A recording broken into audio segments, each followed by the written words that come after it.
So, Terry, we're talking about this imposter experience or imposter phenomenon as situations at certain points in time. Let's take the workplace context and think about why people might be experiencing these imposter feelings in the workplace, even when they've got the evidence that says they're good at their job. Yeah, this is something that came up quite a lot in my research and certainly in discussions with people around the actual topic. One of the key things about the experience in the workplace is a lack of a sense of belonging, where you don't see people who are like you. So, for example, in highly gendered workplaces, so if you're the only woman in a construction company or on a construction site, for example, or the only male in a midwifery team, or if you're the only person coming from a certain cultural background.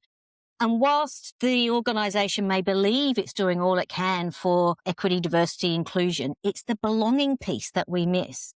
This sense of actually feel like I belong here, that I have the qualifications, the experience, the capabilities, the competencies, and the confidence to be knowing that I'm just as good as anybody else.